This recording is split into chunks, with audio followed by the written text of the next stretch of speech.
अस्सलाम वालेकुम नाज़रीन, मैं मोहम्मद असलम हुसैन सियासत की खबरों में आप सबका इस्तकबाल करता हूँ। वज़ीर-ए-आज़म नरेंद्र मोदी ने आज 4 शुंबे को इंडियन कोस्ट गार्ड को इसके यौम तासीस पर मुबारकबाद पेश की। इंडियन कोस्ट गार्ड यानी आईसीजी आज अपना 47वां यौम तासीस मना रहा है।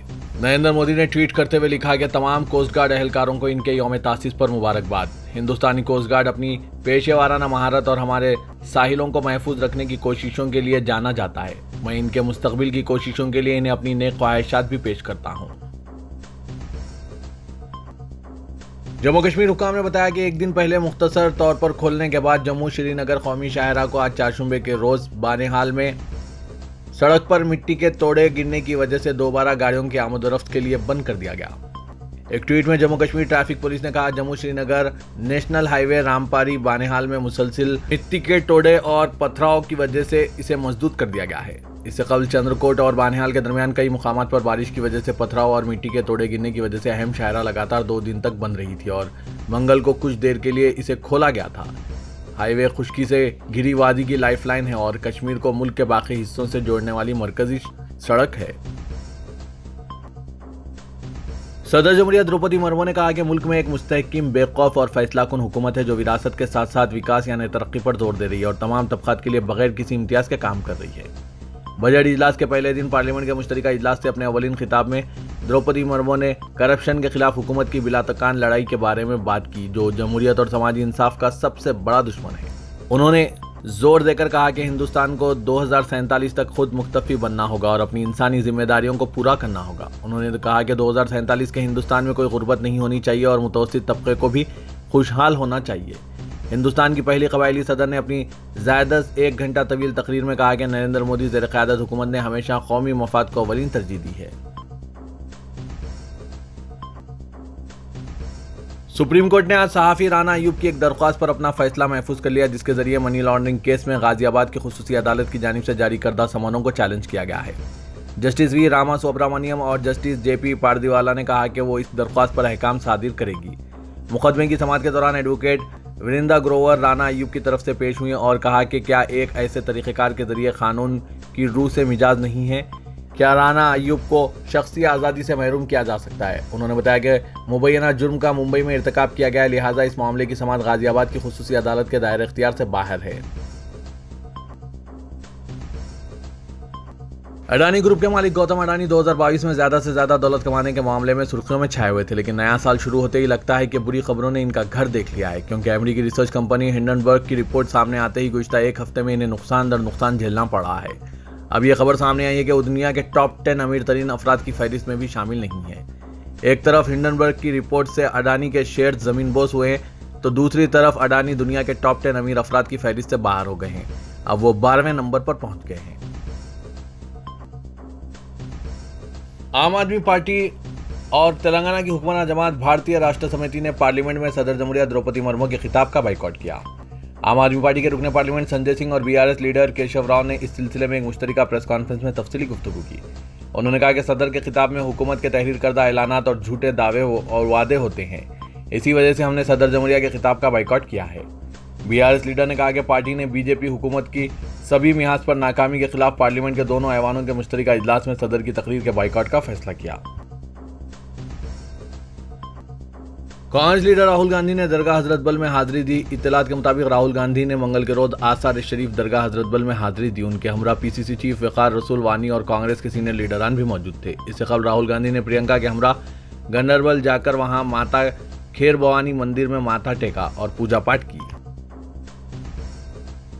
असदुद्दीन ओवैसी की ज़ेर क़यादत कुल हिंद मजलिस इत्तेहादुल मुस्लिमीन ने सुप्रीम कोर्ट में एक जवाबी हलफनामा दाखिल करते हुए एक मफाद आमा की दरख्वास्त की मुखालिफत की है, जिसके तहत सियासी पार्टियों को अलॉट करदा निशान और नाम को मनसूख करने की दरख्वास्त की गई है। PIL के तहत ऐसी सियासी पार्टियां जो कि अपने इंतखाबी निशान में मजहबी अल्फाज का इस्तेमाल करते हैं, इसको मनसूख कर देने की इल्तिजा की गई। कुल हिंद मजलिस इत्तेहादुल मुस्लिमीन ने इदा किया है कि सिर्फ लफ्ज़ मुस्लिमीन का इस्तेमाल किए जाने से राय दहिंदों को राग़िब नहीं किया जा सकता। मजलिस इत्तेहादुल मुस्लिमीन ने कहा कि पार्टी के नाम में मुस्लिमीन का जो लफ्ज़ इस्तेमाल किया गया है, इससे राय दहिंदों को राग़िब करने की तरगीब नहीं होती और इसको सेकुलरिज्म के उसूलों की खिलाफ वर्जी नहीं कहा जा सकता। पार्टी ने अपने हलफनामे में, जो कि एडवोकेट अभिषेक जयबराज की जानिब से पेश किया गया है। ये बात बताई। पार्टी ने कहा कि जमात के साथ लफ्ज मुस्लिमीन रहने से राय दहिंदों को कोई तरगीब नहीं मिलती और ना ही इसको सेक्युलरिज्म के उसूलों की खिलाफवर्जी कहा जा सकता है। मरकज की मोदी हुकूमत ने गुजरात फसादात पर तैयार बीबीसी की डॉक्यूमेंट्री पर पाबंदी आयद कर दी है। फिर भी कई यूनिवर्सिटियों में इसकी स्क्रीनिंग पर गुज़िश्ता कुछ दिनों से तनाज़ा जारी है। इस दरमियान खबरें सामने आ रही है कि यूरोपीय यूनियन ने भी गुजरात फसादात की तहकीकात की थी। अंग्रेजी न्यूज़ पोर्टल स्क्रॉल ने इस सिलसिले में एक रिपोर्ट गुज़िश्ता रोज शाये की, जिसमें दावा किया गया है कि दस्तावेज को मुकम्मल तौर पर जाहिर करने से हिंदुस्तान के साथ ताल्लुकात मुतासिर हो सकते हैं। इसी खौफ के सबब 27 ताकतवर ममालिक पर मबनी ब्लॉक यानी यूरोपीय यूनियन ने तहकीकात के नतायज को जारी करने से गुरेज किया था। स्क्रॉल की रिपोर्ट नेदरलैंड में मुकीम कारकुन जेबरॉड ओंग और यूरोपीय एक्सटर्नल एक्शन सर्विस के दरमियान खत व किताबत पर मबनी है। यूरोपीय यूनियन के अहदेदार ने लिखा है कि अवाम के सामने इस दस्तावेज का अफशा करने से यूरोपीय यूनियन और हिंदुस्तान के दरमियान ताल्लुकात को नुकसान पहुंचेगा और यूरोपीय यूनियन हिंदुस्तान पार्टनरशिप मुतासिर होगी।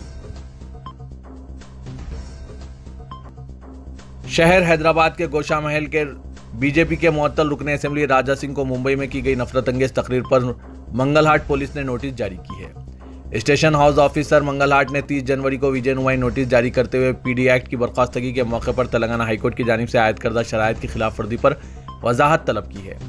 नोटिस में राजा सिंह को हिदायत दी गई कि वो अंदरून 2 दिन इस बात का जवाब दें कि इनके खिलाफ हाईकोर्ट की हिदायत की खिलाफवर्जी पर कार्रवाई क्यों नहीं की जाए। जवाब न देने की सूरत में कानूनी कार्रवाई के लिए पुलिस मिजाज रहेगी। नोटिस में कहा गया है कि इश्तियाल अंगेज तकारीर के सबब पीडी एक्ट के तहत कार्रवाई की गई थी। तेलंगाना हाईकोर्ट में पीडी एक्ट के खिलाफ दायर करदा दरख्वास्त पर अदालत ने बाद शराइत के साथ दरख्वास्त की यकसुई की। हाईकोर्ट की जानिब से आयद करदा शराइत में मुस्तकबिल में किसी भी मजहब के खिलाफ इश्तियाल अंगेज तकरीर या कोई काबिल एतराज़ और अहानत आमेज पोस्ट सोशल मीडिया में ना करने के लिए पाबंद किया गया था। फेसबुक, ट्विटर, व्हाट्सएप, यूट्यूब और सोशल मीडिया के दूसरे प्लेटफॉर्म पर इश्तियाल अंगेज तकारीर या पोस्ट की मुमानियत की गई थी। 29 जनवरी 2023 को सोशल मीडिया में एक वीडियो वायरल हुआ जो मुंबई के दादर में जन आक्रोश मोर्चा रैली में की गई तकरीर। एबीपी माझा नामी यूट्यूब चैनल ने इसे अपलोड किया। इस वीडियो में एक मखसूस तबके के खिलाफ इंतहाई इश्तियाल अंगेज तकरीर है। लव जिहाद, ज़ुबिया गाँव, तब्दीली मजहब के खिलाफ इश्तियाल अंगेज अल्फाज इस्तेमाल किए गए। नोटिस में राजा सिंह की तकरीर के काबिल एतराज़ और इश्तियाल अंगेज जुमलों का हवाला दिया गया। राजभवन और प्रगति भवन में तातुल के इख्तिताम के बाद गवर्नर डॉक्टर टी सोंदराराजन ने 3 फरवरी से असेंबली और काउंसिल के इजलास तलब करते हुए इलामिया जारी कर दिया है। गवर्नर की जानिब से 2 अलहदा इलामिया जारी किए गए, जिसके तहत 3 फरवरी दोपहर 12:10 पर असेंबली के चौथे सेशन का 8वां इजलास और काउंसिल के चौथे सेशन का 18वां इजलास होगा। इलामिया के मुताबिक 3 फरवरी को असेंबली हॉल में दोनों ऐवानों के मुश्तरका इजलास से गवर्नर खिताब करेंगी। गवर्नर के खिताब का वक्त 12:10 पर मुकर्रर किया गया है। इजलास के पहले दिन बिजनेस एडवाइजरी कमेटी, बजट की पेशकशी और इजलास के अय्याम का तय किए जाएंगे। तेलंगाना में जारिया साल मुनक्किद होने वाले असेंबली इंतखाबात में हिस्सा लेने के लिए मुख्तलिफ जमातों के सुदूर ने अपनी तैयारियों का आगाज कर दिया है, जिससे रियासत में सियासी सरगर्मियां उरूज पर पहुंच चुकी है। रियासत में मुख्तलिफ सियासी जमातों की नुमाइंदगी करने वाले सुदूर में चंद सुदूर ने अपने मुकाबला करने वाले असेंबली हलकों का इंतखाब भी कर लिया है। चंद सुदूर अपने लिए असेंबली नशिस्तों का इंतखाब करने में मसरूफ हो गए हैं। सिवाय सदर मजलिस असदुद्दीन ओवैसी के माबाकी तमाम जमातों के सुदूर बशमुल कम्युनिस्ट जमातों के स्टेट सेक्रेटरीज असेंबली इंतखाबात में अपनी अपनी किस्मत आजमा रहे हैं। असेंबली इंतखाबात के बाद आइंदा साल लोकसभा इंतखाबात मुनक्किद होने वाले हैं। लिहाजा सदर तेलंगाना प्रदेश कांग्रेस कमेटी ए रेवंत रेड्डी और तेलंगाना बीजेपी के सदर बंडी संजय ने इस मरतबा पहले असेंबली इंतखाबात में हिस्सा लेने की हिकमत अमली तैयार कर ली है। चीफ मिनिस्टर केसीआर ने टीआरएस को कौमी जमात बीआरएस में तब्दील कर दिया और कौमी सियासत में अहम रोल अदा कर रहे हैं। ताहम पहले असेंबली इंतखाबात मुनक्किद हो रहे हैं, लिहाजा वो असेंबली हल्के गजबेल से दोबारा मुकाबला करने की तैयारी कर रहे हैं। तेलंगाना भवन के ज़राए ने बताया कि चीफ मिनिस्टर केसीआर जरूर कौमी सतह पर अहम रोल अदा कर रहे हैं, ताहम वो असेंबली इंतखाबात में मुकाबला करेंगे। तेलंगाना हुकूमत की जानिब से हाल ही में बड़े पैमाने पर आईपीएस अहदेदारों के तबादलों के बाद आज आईएएस अहदेदारों के तबादलों के अहकाम जारी किए गए हैं। चीफ सेक्रेटरी शांति कुमार ने इस सिलसिले में सरकारी अहकाम जारी कर दिए हैं। हुकूमत ने Naveen Mittal commissioner collegiate educational mechanical education, जो कमिश्नर इंटरमीडिएट एजुकेशन व कमिश्नर बोर्ड ऑफ इंटरमीडिएट का मुकम्मल इजाफी चार्ज भी संभालते हुए उनका तबादला करते हुए principal secretary land revenue and registration मुकर्रर कर दिया गया है। इन्हें चीफ कमिश्नर लैंड एडमिनिस्ट्रेशन का मुकम्मल इजाफी चार्ज भी हवाले कर दिया गया है। भारतीय होलकरी कलेक्टर मंत्रियाल का तबादला करके इन्हें स्पेशल सेक्रेटरी व कमिश्नर महकमा बहबूदी ख्वातीन व इत्फाल व मोमिरीन मुकर्रर किया गया। इस ओहदे पर डॉक्टर क्रिस्टेना, जो इजाफी चार्ज संभाली हुई थी, इन्हें सुबुकदोश कर दिया गया। राजीव गांधी हनुमंतो कलेक्टर हनुमाकोंडा का तबादला करके इन्हें कलेक्टर निजामाबाद मुकर्रर किया गया।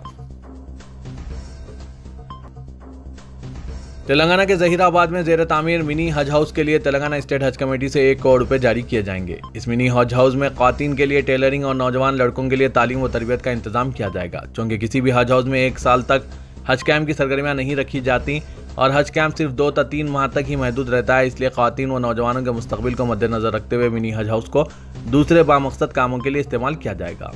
इन ख्यालात का इजहार मोहम्मद सलीम, सदर नशीन तेलंगाना स्टेट हज कमेटी ने तेलंगाना स्टेट हज कमेटी के इजलास के बाद प्रेस कॉन्फ्रेंस को मुखातिब करते हुए किया। गैंगस्टर अयूब खान को साउथ जोन टास्क फोर्स ने हिरासत में लेकर बहादुरपुरा पुलिस के हवाले कर दिया। पुलिस जराये के मुताबिक रॉडी शीटर अयूब खान के खिलाफ हुसैनी आलम और बहादुरपुरा पुलिस स्टेशनों में 2 मुकदमात दर्ज हैं और पुलिस इसे तलाश कर रही थी।